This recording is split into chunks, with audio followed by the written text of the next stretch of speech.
Odoh was a man whose name carried weight in the village of Amangwu, yet whose presence brought little comfort to his own home. His compound stood wide and solid, its mud walls firm, its obi positioned proudly at the center, a visible sign of authority and tradition. To outsiders, it looked like the home of a fulfilled man, wives, children, land, and lineage. But within those walls lived neglect so deep it had become normal. Odoh married 3 wives, not because his heart was large enough to hold them, but because custom permitted it and pride encouraged it. He provided roofs but no shelter, food but no care, authority but no guidance. His silence ruled more strongly than his voice ever could. The first wife, Masanachi, entered the compound when Odoh was younger and still capable of promise. She believed marriage meant partnership and endurance meant reward. Over the years, she bore him 4 children, 2 sons and 2 daughters, carrying the burdens of motherhood with quiet strength. The second wife, Elizabeth, arrived later, calm and observant, learning quickly that survival required patience more than affection.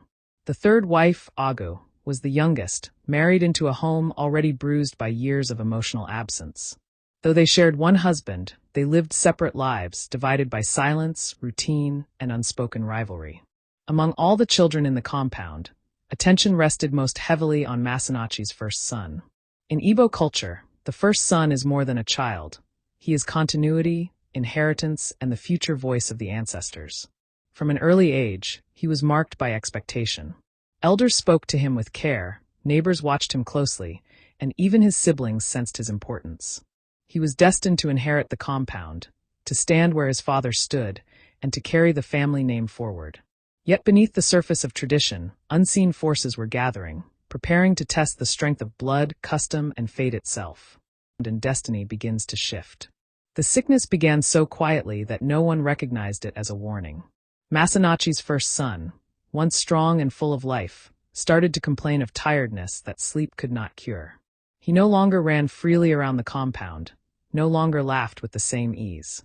His body weakened day by day, as if something unseen was slowly draining him. Masanachi noticed every change and pleaded with Odoh to act, but her concerns were brushed aside. He believed sickness was temporary and care unnecessary until it demanded money. By the time seriousness replaced pride, the illness had already settled deep within the boy.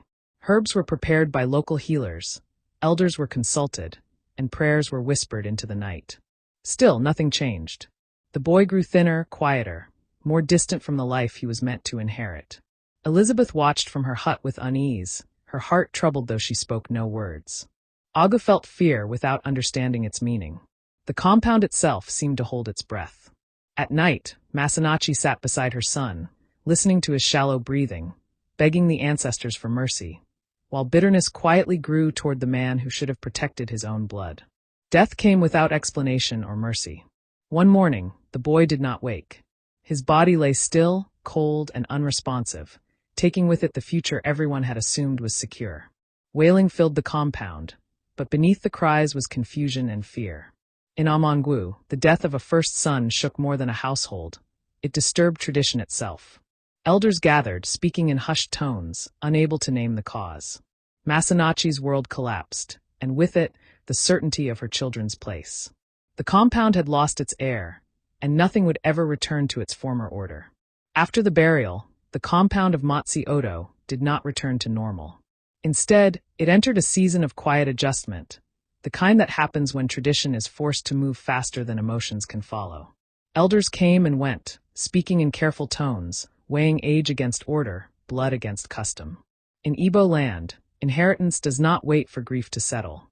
With the first son gone and Masanachi's second son still too young, attention turned naturally, almost coldly, toward Elizabeth's first son, who was older and now next in line.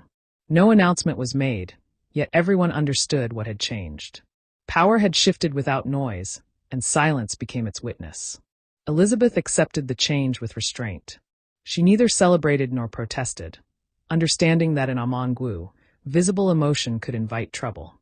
Her son, though still young, began to feel the weight of expectation placed quietly on his shoulders. He was called more often to sit with elders, to listen, to observe. Meanwhile, Masanachi withdrew further into herself. The loss of her son had broken something deep within her, and the loss of position made the wound heavier.